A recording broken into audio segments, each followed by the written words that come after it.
अब नहीं भटकने देंगे, और शीश भले कट जाए लेकिन गाय नहीं कटने देंगे।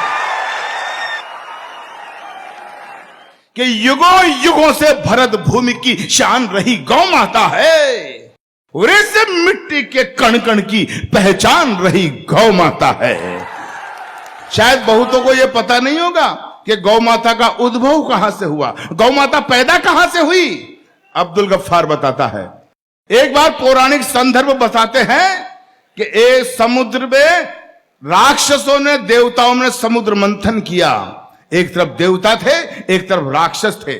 समुद्र को मथा गया, मथा गया, मथा गया, तो समुद्र में से कई चीजें प्रकट हुई। 14 रत्न मणिमाणक मुक्ता प्रकट हुए। इंद्र का वाहन ऐरावत हाथी निकला, माता लक्ष्मी निकली, और एक वक्त वो आया अमृत का कुंड निकला।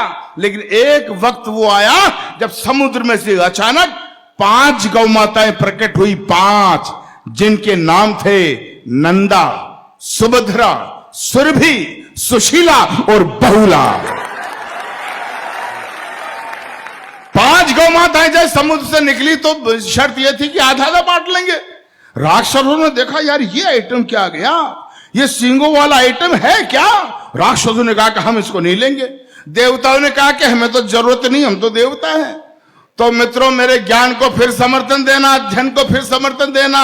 उस वक्त धरती पर 5 महामुनियों ऋषियों के आश्रम हुआ करते थे। ऋषि जमदग्नि, भरद्वाज, वशिष्ठ, गौतम और असित।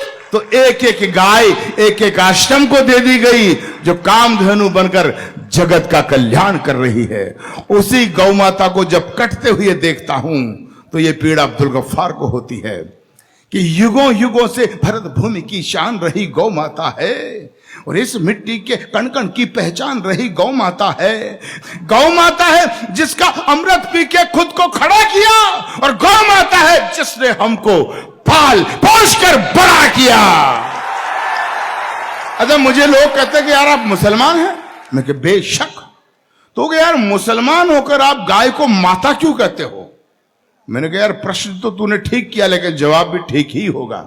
जब वो मुझसे पूछा गया कि आप गाय को माता क्यों कहते हो, तो मैंने कहा हम किसान के पुत्र हैं। जब मैं 3 बरस का बच्चा था, छोटा, मेरी माँ गाय का चारा पानी करके, नहला धुलाकर, मालिश वगैरह करके जब गौ माता का दूध निकालती थी, और गौ माता का दूध जब मेरी माँ मुझे पिलाती थी, तो मुझे दूध देते वक्त गौ माता ये नहीं देखती थी कि ये बच्चा हिंदू का है या मुसलमान का है। जब समान भाव से गौ माता मुझे दूध देती थी, और मुझे कहते हुए ये फक्र होता है, उसी गौ माता का दूध जब मैंने पिया, मैं 56 किलो वजन में यूनिवर्सिटी में LLB करने गया, तो मित्रों आपको जानकर ये खुशी होगी, उसी गौ माता के दूध की वजह से मैं पूरे राजस्थान में कुश्ती का चैंपियन रहा हूं। यह मुझे फक्र है। युगों युगों से भरत भूमि की शान रही गौ माता है, इस मिट्टी के कण कण की पहचान रही गौ माता है। गौ माता है जिसका अमृत पी के खुद को खड़ा किया।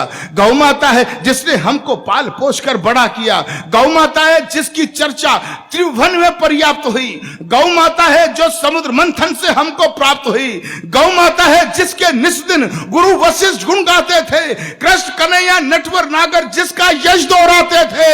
हम ऐसी गौ माता को, अब मुझे ताकत देना मेरे संकल्प को, हम ऐसी गौ माता को अब नहीं भटकने देंगे, और शीश भले कट जाए लेकिन गाय नहीं कटने देंगे। अरे भाई इतना हल्ला, मजा आ गया। मैं तो समर्थन में पाकर गदगद हो गया, लेकिन इतनी कविता मैं रायबरेली में बोल रहा था पिछले महीनों, इतनी बोली कि मेरे समुदाय का एक आदमी आ गया टोपी ओढ़कर, जालीदार बनियान पहनकर, हाथ में चारू छुरा लेकर, बोला चाकू छुरा लेकर, बोला अच्छा मियां गाय को माता कहेगा, गाय के अवध्य की बात करेगा, अगर दोबारा बोला तो तेरी जुबान काट ली जाएगी, तुझे गोली मार दी जाएगी। मित्रों वो मुझे धमकाते रहते हैं, लेकिन पूरा देश जानता है जब से मैंने कविता लिखी है मैं हर मंच पर इसे पढ़ता आ रहा हूं, और मुझे धमकाने वाले मेरा बाल भी बाका नहीं कर सके। क्यों? क्योंकि मैं अच्छी तरह से जानता हूं कि संकट कटे मिटे सब पीरा, जो सुमरे हनुमत बलबीरा। जिस आंगन में गाय नहीं वो घर भूतों का डेरा है। जिस आंगन में गाय नहीं रहता घनघोर अंधेरा है, और जिस आंगन में गाय नहीं वो घर भूतों का डेरा है। अरे जिस आंगन में गाय नहीं, अगली पंक्ति में समर्थन देना, जिस आंगन में गाय नहीं यमदूत वहां पर हंसते हैं, और जिस आंगन में गाय बंधी हो देव वहां जा बसते हैं।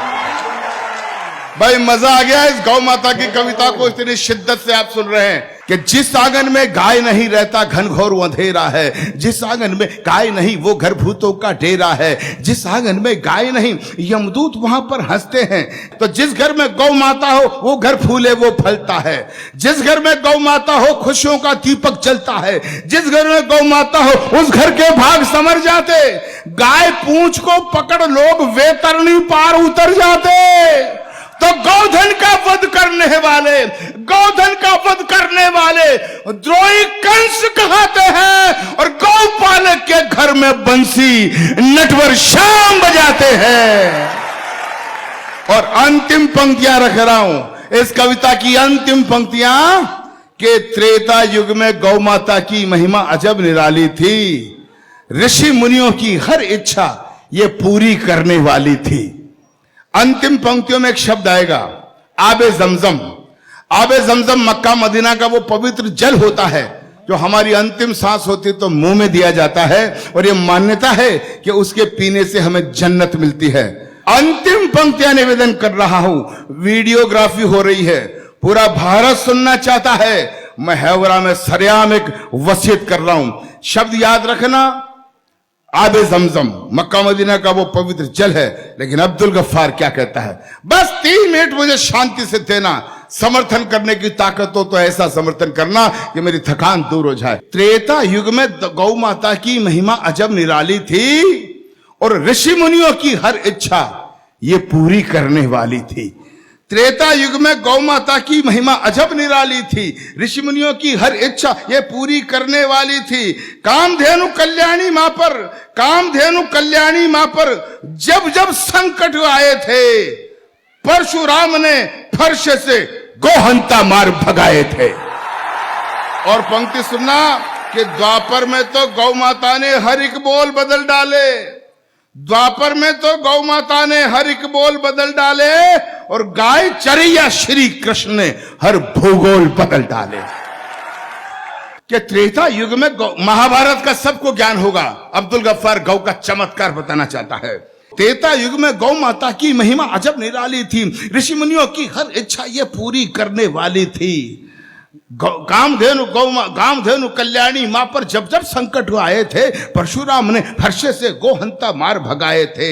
द्वापर में तो गौ माता ने, उठाना समर्थन, द्वापर में तो गौ माता ने हर एक बोल बदल डाले, और गाय चरैया श्री कृष्ण ने हर भूगोल बदल डाले। और महाभारत को देखना, कुछ उदाहरण सुनना। द्वापर में तो गौ माता ने हर एक बोल बदल डाले, गाय चरैया श्री कृष्ण ने हर भूगोल बदल डाले। द्रोण गुरु ने द्रुपद राज की सीमा नहीं छलांगी थी, अश्वत्थामा पोषण हित बस एक गाय ही मांगी थी। महाभारत का ज्ञान आप सबको होगा, थोड़ा बहुत मैंने भी पढ़ा है, समर्थन चाहता हूं कि द्रोण गुरु ने द्रुपद राज की सीमा नहीं छलांगी थी, अश्वत्थामा पोषण हित बस एक गाय ही मांगी थी। गौ का पी के दूध भीम ने हाथी गगन उछाले थे, धर्मराज ने यक्षराज के प्रश्न सरल कर डाले थे। गौ माता का दूध पिया तो महाबली बलराम हुए, गौ माता का दूध पिया तो नाथ त्रिलोकी श्याम हुए, गौ माता का दूध पिया तो माधव मन मुस्काया था, केवल एक अंगुल के ऊपर पर्वत भार उठाया था। तो गौ माता का दूध पिया तो। अब नई पंक्तियों पे जोशीला समर्थन चाहता हूं। गौ माधव मन मुस्काया था, केवल एक अंगुल के ऊपर पर्वत भार उठाया था। एक भविष्यवाणी भी कर रहा हूं, समर्थन देना मेरी ताकत को। गौ माता का दूध पिया तो माधव मन मुस्काया था, केवल एक अंगुल के ऊपर पर्वत भार उठाया था। गौ माता का दूध पिया तो, गौ माता का दूध पिया तो बीज नया ही बोलेंगे। गौ माता का दूध पिया तो बीज नया ही बोलेंगे। यदुवंशी शिवपाल यहाँ के चीफ मिनिस्टर हो लेंगे। यदुवंशी शिवपाल यहाँ के चीफ मिनिस्टर हो लेंगे। तो सपना तो सुनना अंतिम पंक्तियां, इसीलिए कहता हूं, क्या हिंदू क्या मुस्लिम सबने गायों का सम्मान किया। हजरत पाक मोहम्मद ने भी गौ रक्षा का ज्ञान दिया। जाबे आबे जमजम याद रखना और मुझे बिठाना तालियों के उपहार के साथ। क्या हिंदू क्या मुस्लिम सबने गायों का सम्मान किया। हजरत पाक मोहम्मद ने भी गौ रक्षा का ज्ञान दिया। इसीलिए मैं भी गौ का संकल्प हृदय में भरता हूं। इसीलिए हे वरा वालों, एक वसीयत करता हूं कि मेरा अंतिम पल जब आए, मेरा अंतिम पल जब आए, मेरा हृदय खिला देना और आबे ज़मज़म से पहले गौ मां का दूध पिला देना। गौ मां का दूध पिला देना। गौ मां का दूध पिला देना।